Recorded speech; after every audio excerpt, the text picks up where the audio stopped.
All right, looks like YouTube's up. Going live on Instagram.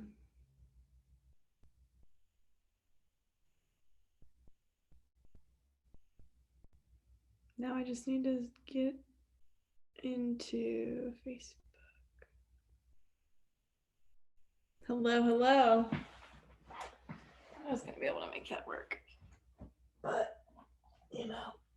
just gotta go with the flow, Go with the flow. Happy Monday, everyone. Monday. Okay, time out. This is gonna go here. Sorry, friends. This is not the way I planned it, but here we are. And I wish I would stay. I'm losing my technicality. Normally I'm like on this stuff, but we'll see. Sorry, Instagram. My apologies. Hey, Izzy. How you doing, girlfriend? How are we today? Facebook, got one more thing to upload. I have this streaming on 3 different platforms right now, trying new things, because I really believe this message today is worthy to be seen on every single social platform that I have. So I have YouTube, Instagram, Facebook. Facebook is taking its time. Izzy just got done hitting. Sister, what'd you work on today when you were hitting? Tell me all the things. I want to know. What did you get better at today, Iz? Tell me all the things. I had so much fun putting together today's topic. I'm so pumped for this topic because we're going to talk about MJ. We're going to talk about one of the greatest athletes to ever play the game of basketball and straight up just one of the greatest athletes of all time. I have been obsessing over I almost call it the MJ series, The Last Dance, the series. This past weekend, last night were like episodes 3 and 4. And I'm telling you right now, I am absolutely hooked. I am hooked on these episodes. It's so good. Like, even though like they're cursing a lot, like I know I'm a coach and I don't want to, obviously like I would never intentionally curse in front of my athletes. And like, I don't want to tell you guys to watch, something where they curse a lot, but it's just so good. It's so good. I mean, you see the best athletes, and I know they're like grown adults, so that's probably why they curse a lot on the show. But regardless, the best athletes are talking about why MJ was great, why this team was great, the coaching staff. Like, it's just like an incredible show. And it's amazing. Sai got the book Mind Gym. Love it. We talk about Mind Gym in almost every single episode. We're probably not going to actually talk about it today, which is like the first time ever. But I'm so glad you have that book. I was actually thinking, I know you brought this up and I'm going off topic, but I was thinking about doing some sort of like for those people who have the book, to do some sort of like a book club where we can like go through the chapters and go through the things that really stuck out to us. I don't know, just a thought that happened in my brain, but I love the book Mind Gym. This is not an ad. I just love the book. So I was thinking maybe I should do some sort of like a little book club, especially since like a lot of us are still quarantined at home and we need things to do. It would kind of be fun to like go through one of my favorite books on the mental game. So yeah, that would be cool. We'll see if I can, throw some strings together. And honestly, it's not a very expensive book. So maybe I'll just give people like a couple week warning that we're going to do it and see who wants to join in and get the book and read it with us. But we'll see. Back to topic on what today's all about. It's Michael Jordan. And I'm actually wearing my 23 Michael Jordan sweatshirt today. Can't even like see all the things, but it has, I think the logo's here. Yeah. It was actually a Christmas gift from my grandma. She meant to get it for my other sister, but it didn't fit her. So it's mine now. That's fine. So we're going to talk about MJ, and I absolutely love this topic. Like, I put this topic together. Normally it takes me a couple hours to kind of give you like a good show. But this took me a total of maybe, I don't know, 15 to 20 minutes. And it was because like today's entire thing, like stuff that I want to talk about, this is all notes that I took from last night's episode of the Michael Jordan thing.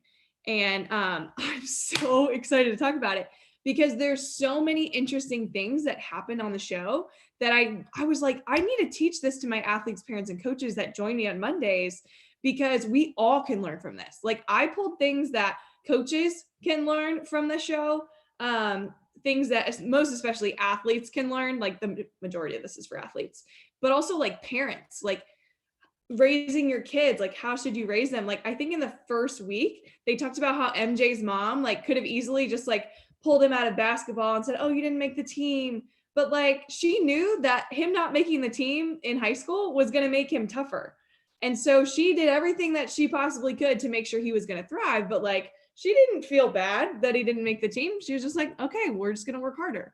And that's what I think parents can learn from too. So again, this show is absolutely amazing. And today, we're just going to kind of recap what happened last night. So if you didn't watch it and you recorded it and you plan on watching it later and you don't want spoilers, maybe you should wait to watch this live episode until after you watch it. Just going to throw it out there. I'm throwing some spoilers out of how great the show was. But this one was, it started off with Dennis Rodman. And if you guys don't know who Dennis Rodman is, he was Michael Jordan's teammate.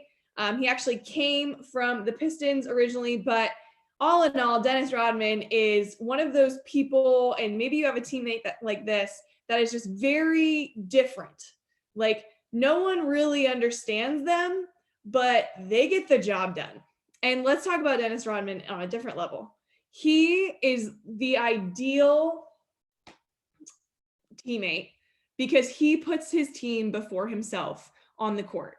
And I love Dennis Rodman. I love the way he plays, because they actually put up a stat last night that said he had 7 games during his professional career where he had over 20 rebounds and 0 field goals. That tells you that he is a team player. So maybe he like put up a couple shots and he just wasn't making it, and he knew that he wasn't making shots tonight. He was dishing it and he was rebounding it for and giving the ball to the teammates that are making the shots. So he's the ideal teammate. He's the one that you want on your team because he does anything and everything possible so that your team will thrive, whether he gets notoriety or not. Yes, he's a very outgoing and he's different. Like, they talk about how Phil Jackson, their coach, called him, I think, the Hyoka.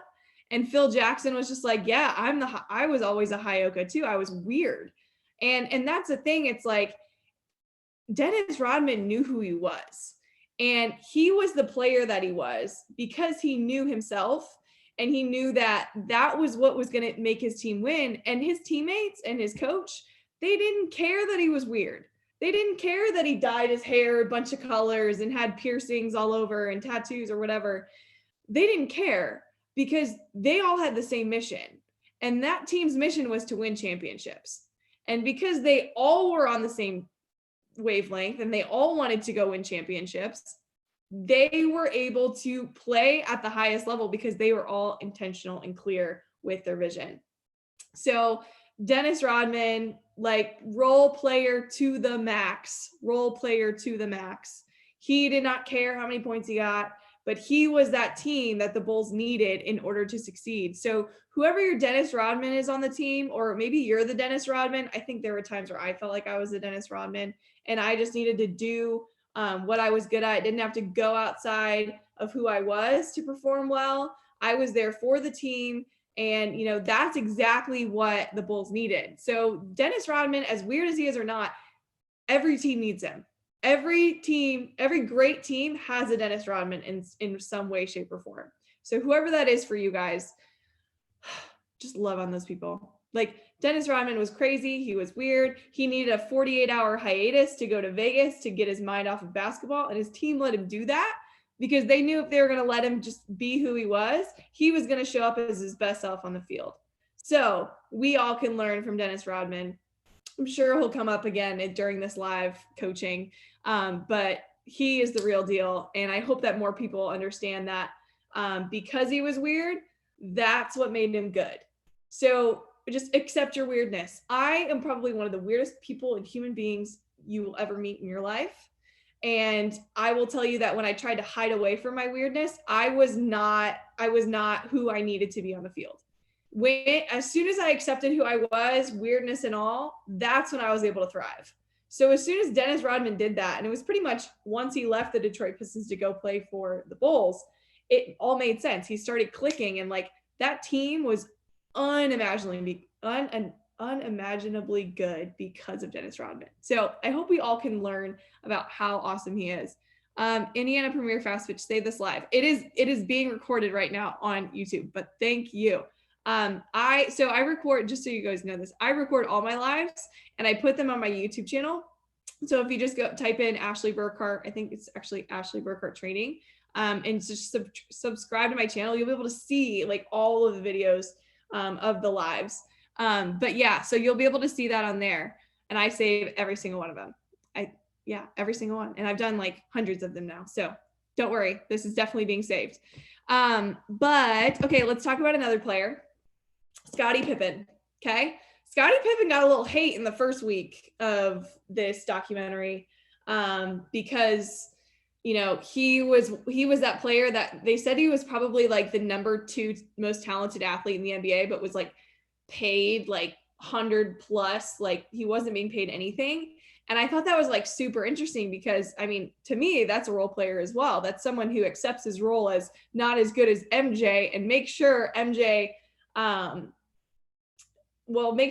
has the ball, but also like he can do some damage with the ball too. But he accepted the fact that, he kind of like took on that role as, that role player, but also, it doesn't matter how much I get paid. Like I'm getting paid enough to help my family. And he was so selfless and did that.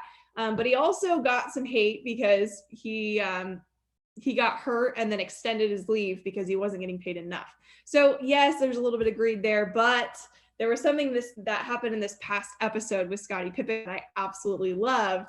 And they talked about it, again, he was talked about probably more last week, but they talked a lot this week about how he used to be a point guard, and for his team to be great, there's a time when they didn't really need as many more like point guards. They needed a solid forward.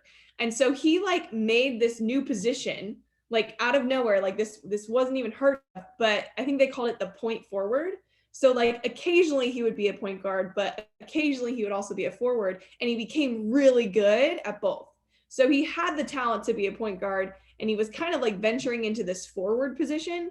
But they talked about how the fact that he did that because that's what his team needed him to do.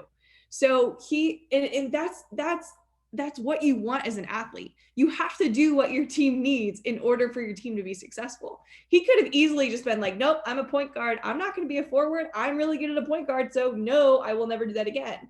So in softball, have you ever been asked to play a new position and you're like, no, I'm not playing that. I don't know how to play it.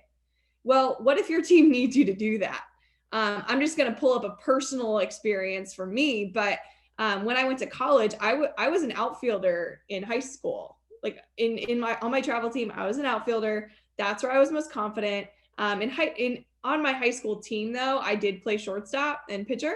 But for my travel team, like the team where I was playing at an elite level was outfield. And I came in my freshman year to Purdue, and I started off playing, second base because that's what my team needed. Like we didn't have a second baseman and we had a solid outfield, but I'm sitting here as a freshman like, okay, I just want to be in the lineup. So I'll play second. I've never played it before, but if I practice it, I'll get good at it. So they kind of just threw me into the fire at second because one, I was hitting, but two, I was willing to sacrifice the skills that I'm really good at in order to help my team win. And we needed a second baseman. I took on that role, and I probably love the fact that they talked about Scottie Pippen accepting a new role. And it hit home for me for that reason. So Scottie Pippen, he changed his role on the team from point guard, and probably most people didn't realize this, from point guard to a point forward, which was occasionally point guard, really good. He became a better forward because his team needed him to be. So I thought that was like super rad that, they say the number 2 athletic best player in the league gave up his position as point guard to be a forward for his team because that's what they needed. So how can you relate to that in your life? Like next time your coach asks you, hey, can you try third base? I know you've never done it before, but we need you there. Instead of saying, no, I don't know how to do it, I would never do that and get out of my comfort zone. Do it. Try it out. Because you never know. You might end up becoming the best third baseman there ever was because you tried something new. So do not be afraid to try something new, because if your team needs you to do something, stand up and do it. And honestly, that's courage. Courage is being able to step into a new role for your team, not knowing how the end result's going to be, but doing it because you know you need to do it to help your team. Courage is doing things that make you uncomfortable. So whatever it is that you're asked to do that maybe makes you feel a little uncomfortable, do it, try it out. You never know what's going to become of it. It could go great, it could not, but you never know unless you try. And Scottie Pippen did that. He tried becoming a better forward, and boom, he was automatically like one of the best forwards in the league because he took that new role on. So be selfless enough to do that. Don't stand and say, I only play shortstop, I only play second base, whatever it is, because the best athletes in softball are going to be in the lineup. Okay. The best athletes. And I'm telling you, if you're hitting and let's say there's another shortstop that plays your position who's also hitting, so here's the deal. If she starts hitting better than you, but there's another position where someone else isn't hitting as well that you could take on so you can still hit in the lineup and not be taken out simply because you only play one position, be open to new positions. Okay. That's my point about Scottie Pippen. Be open to something new. You never know what can become of it. So there were a few quotes that they said last night. And as I'm watching, the documentary, I'm like writing in my Google Docs, like all the notes that I want to say from today. But one of them was, no individual is going to be the team. And this episode really tapped into the fact that the Bulls ended up they didn't win every game. And but Michael knew that okay, clearly everybody knows Michael's the best player, right? But they started to realize that Bulls, they're not going to go win championships with just Michael, because the Pistons, in the finals, the year prior, they just stuck on Michael and just took over him, and the rest of the team didn't know what to do because Michael was he was being defended so hard that nobody else could take care of it and score. So they started to learn pretty fast that they're more than just one player, because the Pistons got smart and they were like, we're just going to defend Michael as hard as we possibly can. And it ended up working for them.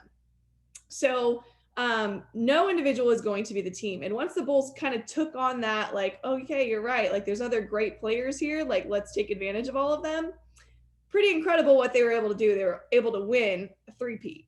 So as soon as they took on that role, as no individual is going to be the team, but we do know who the best player is.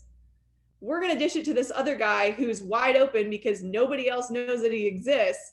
And I think it was in the championship game, I don't even remember his name, but he started hitting shot after shot after shot because he was wide open, because they were all just honed in on Michael. So I think that was the tipping point for the team. It's not just about one player, especially because when teams start honing in on just defending that player or taking care of that one player. Let's say this actually made me think of another story for me. My senior year, I was one of the hottest hitters in my lineup, and I was hot, but there were very few others that were hot at the time. And once we got to Big Ten season, teams knew that, and they would always walk me. They would always walk me because they knew that the likelihood of me scoring is not very high if nobody else is scoring. So teams automatically were just okay, well, if we just walk her, we'll be fine. So you almost have to be really, really smart with, when you're playing defense, if there's one solid player that they're relying on, you take care of that one person, you're probably going to win the game.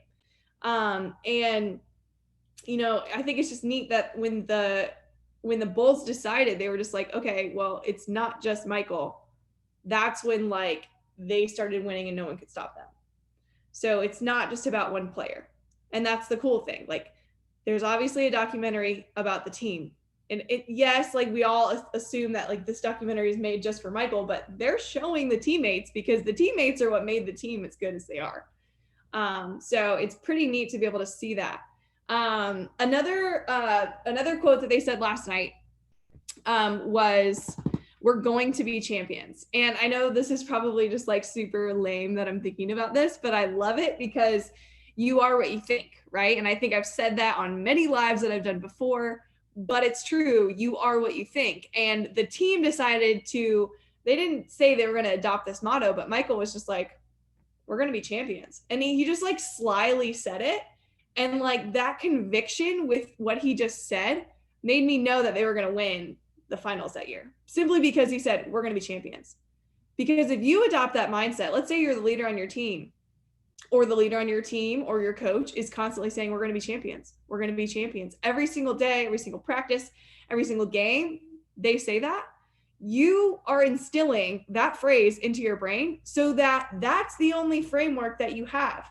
So when you're going through some sort of adversity and you're reminded we're going to be champions, okay, what would champions do to get out of this? Boom. This is why Oklahoma softball's championship mindset works. And that's why they've won so many national titles, because they are constantly saying in their brains, championship mindset, championship mindset. What would a champion do?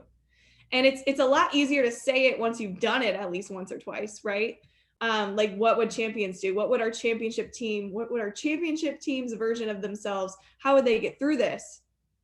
They would know as soon as they say championship mindset, oh yeah, this is how the team would do it. This is the adversity we're just going to plunge through, because that's what our championship team did.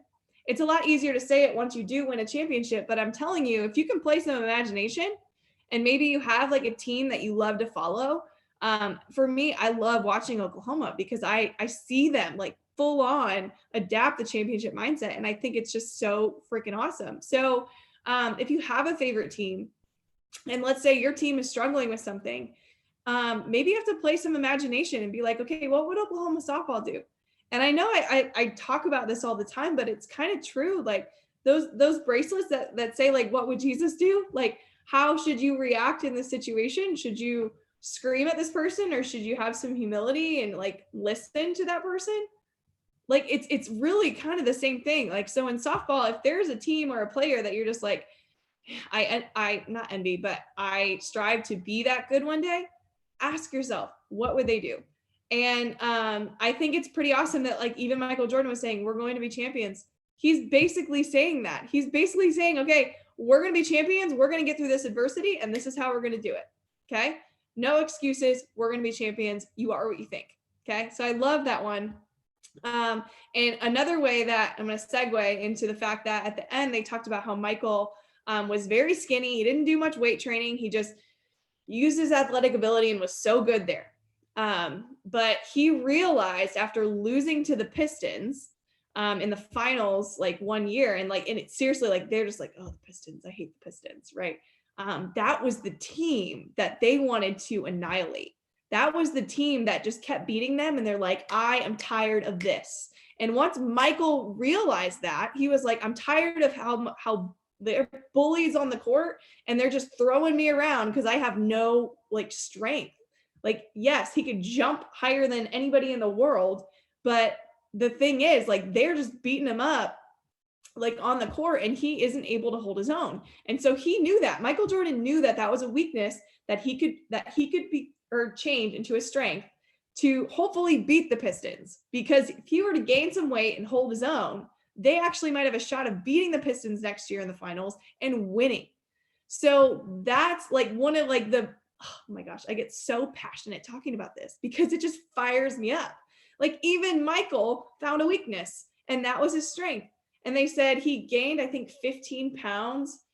So he was gaining like 5 pounds every, I don't know, like 2 months. I don't even remember all the specifics, but he took weight training to like a whole nother level because he was like, clear, this is how we're going to beat the Pistons. We're going to set our training to whatever it's going to take to beat the Pistons. And that's what they did. The next year, they beat him at their own game. They became stronger. Michael got stronger. He was able to hold his own, and they won. And they didn't just win because Michael decided that he was going to get stronger. No, that was just his part in the game. But they did talk about how when they lost to the Pistons, I think this is just like so cool. They lost to the Pistons in the finals, and none of them left for vacation the next day. They all showed up in the weight room the next day to train, to work hard. because they knew that this was not going to happen again. They did not want that pit in their stomach another year. They could not take it. And side note, the Detroit Pistons decided to, oh wait, no, that's later. That's later. I'm not going to say that. But in their heart, they're like, no, this is not going to happen next year. So like they didn't even leave for vacation when they lost to the Pistons in the finals. They all showed up the next day and they trained and they got stronger together because they knew that that's what that was going to take. So every single player took on their role to say, this is what it's going to take to go beat them next year. And they had this clear vision in their head. They didn't even talk about a single other team, I don't even think, that season other than the Pistons, because they knew that Pistons were the opponent. They were the opponent that they had to go beat to go win a finals, to go win a championship. So their clear vision was, okay, will this aspect of my game that I'm going to get better at, is it going to help defeat the Pistons? Is that going to help us defeat the Pistons? Yes. So every single player took on that, kind of, I don't know, burden to train with the clarity of, we're going to beat them and this is how we're going to do it. And then they go and do it. And I think it's just like so amazing that entire team took on that mindset of, we're going to beat the Pistons. Doesn't even matter. Like no other team even matters. It's just them. And they're training so that they can beat them because they know that they're the next best team, or that they're the team that they're not going to let beat them. And so that way, like that whole season, they ended up winning because that was their mindset. So be clear on the visions that you guys have. Be clear as a team. Like, what are you after? Are you after to go beat this specific team that made you guys look silly in a game? That's some motivation right there. Like, let's say this team like run rolled you the last time you played them and they're like a really, really good team. Well, what if you adopt that mentality of, we're going to train so hard so that never happens again and we're going to beat that team? No other teams are really going to matter. Like, you're going to show up like to the games against other opponents and just be like, okay, well, just another game to get us closer to beating this team. This game that we're playing against so-and-so is going to help us beat that other team, because we all have adopted the mindset of, this team is who we're after. This team is who we train to go compete against. So that's what the Bulls did with Pistons, and they won and they beat them. And side note, once they beat them, who was it who said this? Isaiah Thomas. He played for the Pistons. And he said something that he probably shouldn't have during one of his interviews, which is kind of funny because Michael called him out. But he basically said, well, after the game when the Pistons lost to the Bulls, finally, because the Bulls so hard to do it, Pistons didn't even shake their hand at the end of the game. And it was Isaiah Thomas who was just like, oh yeah, like we didn't really always, shake hands, like watch any games, like not everybody shook hands. And Michael was like, oh, well, I remember losing to you the year before and I shook your hand and I said you guys deserved it. And his interview that they showed was amazing. He was just like, they played better than us, so they won. So the fact that Isaiah Thomas was like, oh yeah, no, we didn't shake their hands because like we didn't have to, we didn't need to. No, you actually do. And this leads me to my next point. Sportsmanship is everything. Sportsmanship is everything if you want to respect the game.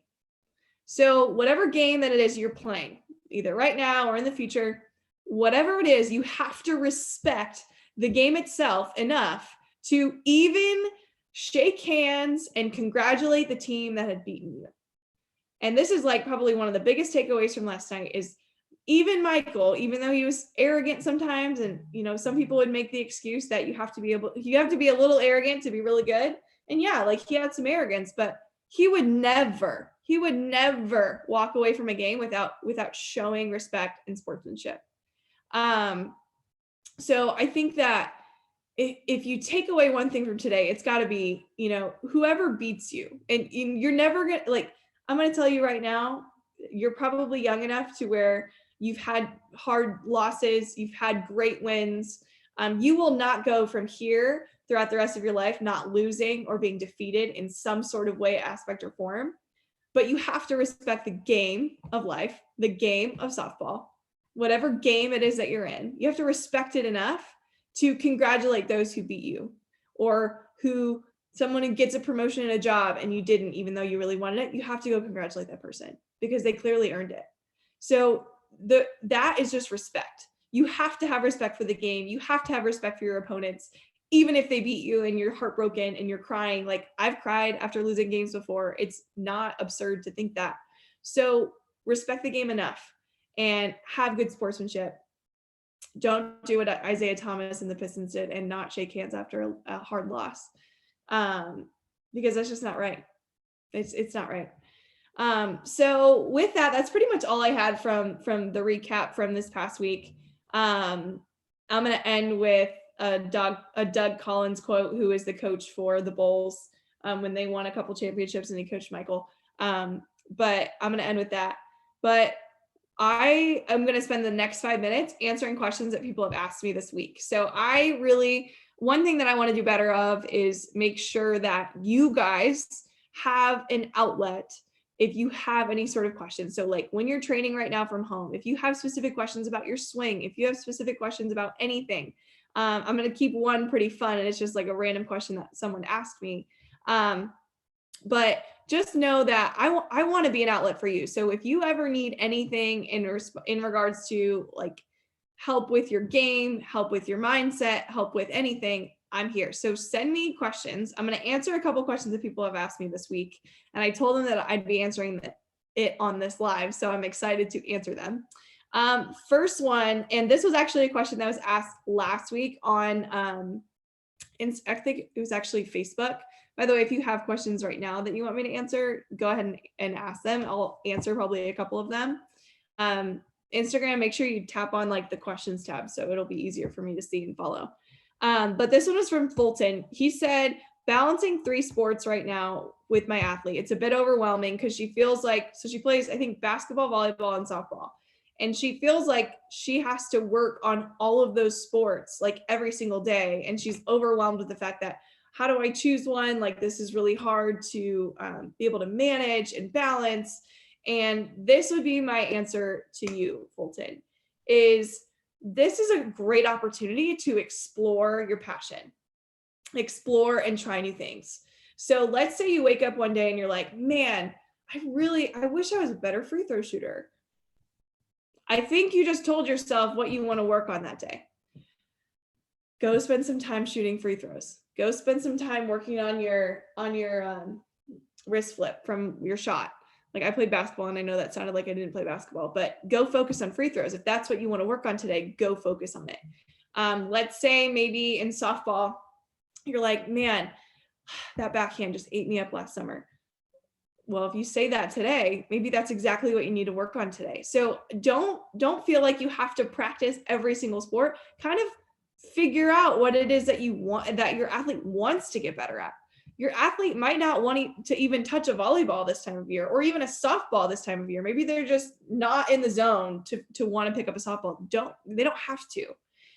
The whole point behind sports is being passionate about the work that you're putting in. And if there's no passion in, let's say, volleyball right now, then she doesn't need to practice volleyball. She can still play volleyball. Like, she can still play on the team. But if she doesn't want to work on that, she doesn't have to. So just know that athletes right now are kind of indecisive on what they should be working on. What do they want to do? Let them figure out, let them play in a little experiment. Like, if you want to get better at hitting and they want to get better at hitting, like maybe that's what you just hone in on for the next couple of weeks. And you don't even think about basketball. You don't have to be working on all the sports. I would say figure out, maybe this is where you're going to find out which sport you love the most, because this is the one that you want to be practicing more right now. So kind of explore, play, and just like figure out what it is that you love and just try new things. This is the time to try new things, get creative, just have fun.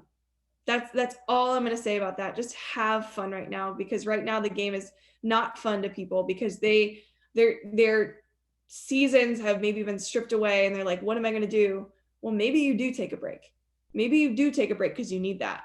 You need to be able to sulk and feel bad for a second so that you can miss the game and then want to jump back into it, if that makes sense. I've said this before, but I played basketball, volleyball, and softball.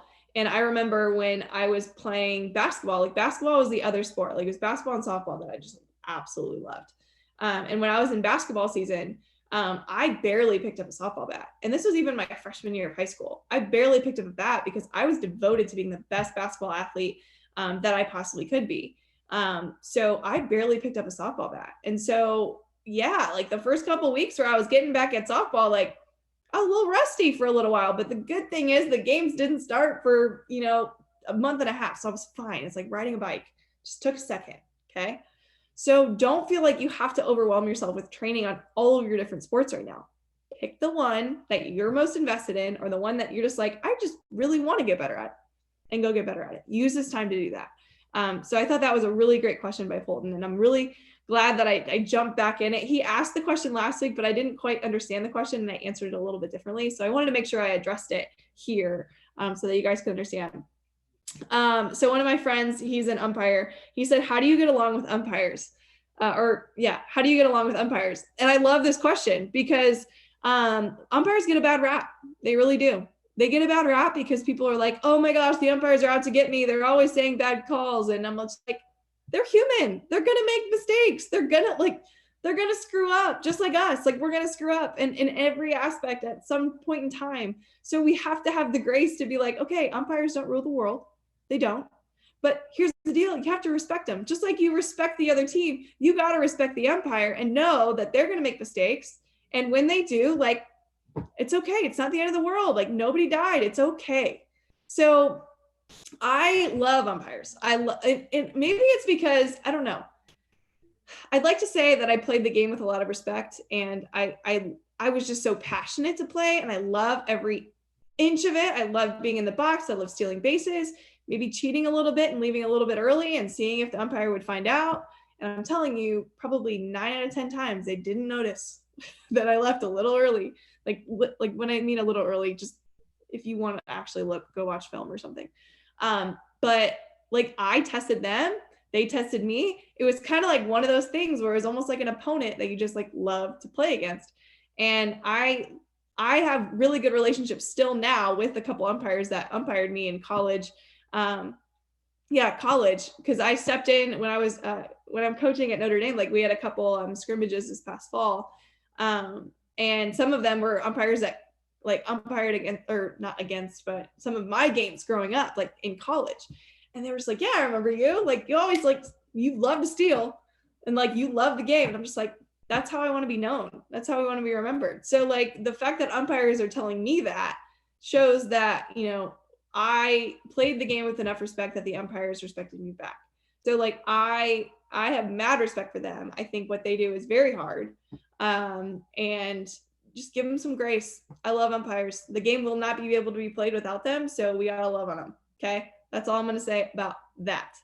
There was another question. Someone asked what my favorite band was, and I'm going to be completely honest. I don't even know what my favorite band is. I love Eli Young Band. I love country. I really do. I love country music. But then again, I love pop as well. So how do I choose a favorite band? This is really tough. Just because I love music. I always have music playing. Like I'm surprised I don't even have any playing right now. But I love, and don't judge me, but I love Taylor Swift. I love Carrie Underwood. I know she's not like a band, but dang, so good. I mean, most of the songwriters that I know, they don't have like bands. Okay, here's one. Here is my answer. Zac Brown Band. No band gets me as pumped as Zac Brown Band, especially because I saw them live before and I love them. And Florida Georgia Line is like one of the bands that I like really want to see live and in person because I feel like I can, I don't know. I'd freak out. I love country music. So I guess Eli Young Band, I love Zac Brown Band, and Florida Georgia Line. Those are my favorites. Okay. That's my answer. Someone asked a question on Instagram and I kind of want to address it just because somebody asked. Let's see. This is fun. I like this one, so I'm going to answer it. How in the world do you always stay so positive? I'm not always positive. I think what motivates me to be positive, especially like when I'm coaching or when I'm live or when I do camps or academies, is because I know that my energy is contagious. Like, I know that, like, if I get in your face in an exciting way and pump you up, like, you're going to feel better about yourself. So I feel like that's my drive to be positive, because if I were to show up and like talk about negativity, or like, oh, like that person cut me off as I was driving today. By the way, these are all feelings that I still have all the time. But if I'm always talking to other people that I love and that I care about all the negativity, they're going to feel bad. And that's just how life is. And maybe it's because I know a little bit more about the psychology aspect of the sport, but if I'm more positive today on here and I smile more, it really is contagious, just like COVID's contagious. So I'd rather spread the positivity. And that's just kind of like my driving factor is like, I have to be positive because I want you to feel better. Like when you leave this live, or when you leave an academy, or when you leave a one-on-one lesson with me, like I want you to feel better than like leaving our conversation than when we got into it. So that's why I love being positive. And I think that was a great question, and thanks for asking it. With that, Michael Jordan, he said during last night's Last Dance episodes, I should say episodes because there were two. He said, strive to be your best every single day. He said, I strive to be my best every single day. And that, here's the deal. Some days you're going to just like be on a high, and you're just going to be like, okay, everything that I do, I'm going to crush it. I know you guys have all had days like this. I have too. But you also had days where you're like, oh my gosh, I don't even think I can pick up this pen right now. Like, it's just not working. I'm stressed. I'm blah, blah, blah, blah, blah. But no matter what it is that was in front of him, he decided he was going to give his best. So if his best that day was 80%, that's what he was going to give. Like that day, when I know they haven't talked about it in the documentary yet, where he had, I think it was like a fever of 102 or something, or 101, I don't know. And it was a very important game, and he played it. He clearly wasn't at 100% that game, right? Like he wasn't at 100%, but he gave his all. He emptied the tank. Okay. So no matter if you're playing at 70%, 50% some days, 100%, you have to give 100% of that percentage, because that's not only respecting the game itself, but that's like the ultimate respect for yourself. Like, because imagine if you were at 100% capacity and you're just chilling, you're just going through the motions, and you give about 50% because that's fine. You are not respecting the game. And if anybody had respect for the game of basketball, it was Michael Jordan. So if anything, strive to be your best every single day, because that's how you're going to elevate yourself. That's how you're going to elevate the team. That's how you're going to elevate everything. The tides in the harbor will all rise if you always give 100%. Whatever you have, give 100%. That's what Michael said. And I totally missed another quote, and I'm just going to say it because I love quotes. The greatest respect you can give a great player is to coach him, and coach him hard. So that was Doug Collins, who was one of the Bulls coaches who coached MJ.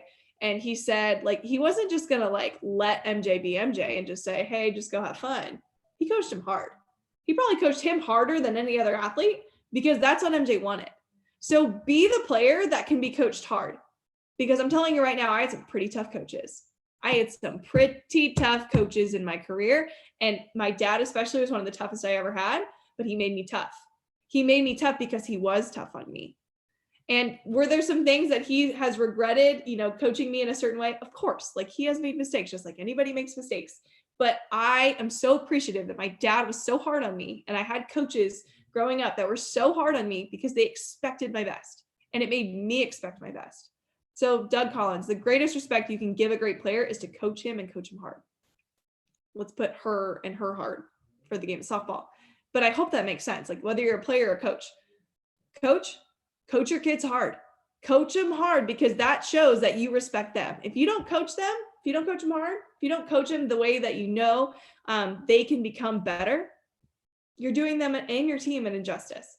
So coach every single one of them hard, whatever that is for them. Like they talk about how Dennis Rodman needed to be coached in a certain way because he was different, right? He needed to be like, every player is different. And what makes coaches as good as they are, like Muffet McGraw just retired. like cry. Like I'm so sad. Like Muffet McGraw, one of the greatest coaches of all time. Do you think she coached every single athlete the same exact way? No, because every athlete is different. Every athlete responds to coaching differently. I responded to my brand new head coach that I got my junior year of college a lot different than other players on my team. They reacted differently to her coaching and our assistants coaching. But I reacted in the way that I did, which was well, because I was coached hard and I was not let off easy. Even though I was one of the most athletic ones on the team, like, no, they weren't just going to let me do my thing. They were like, no, this is how you're going to get better. And there were times where, like, again, coaches were just, sometimes they said things that they probably shouldn't have, but it put a fire under my butt and I showed up. So even though coaches might be tough on you, that shows that they absolutely care. So that was Doug Collins coaching MJ. He was going to coach him hard, even if he was MJ. He wasn't going to let him walk all over him. That's what makes him a great coach. So with that, I will end here with the fact that if you want to be coached hard by me, go to ashleybtraining.com. I'd love to be your coach. I'd love to push you in ways that are going to make you better, but also that are going to make you love and be confident in your own abilities. So if you want to join that or anything that I give, like there's $7 courses, there's one-on-one training, whatever you guys want, ashleybtraining.com. You can hang out with me there. But with this, I'm going to end right now. Strive to be your best every single day. No matter what percentage you're at today, strive to be your best. Whatever you have left for the rest of the day, maybe it's a homework assignment. Maybe it's a one-on-one lesson with a coach. Maybe it's maybe you're making dinner for your family. Give 100% of what you have. That's all I can ask. Okay? Give 100% of what you have and you will be proud of the work that you've done. All right? With that, I'm done. I will see you guys next Monday, 3 p.m. Eastern. Love you guys. Bye.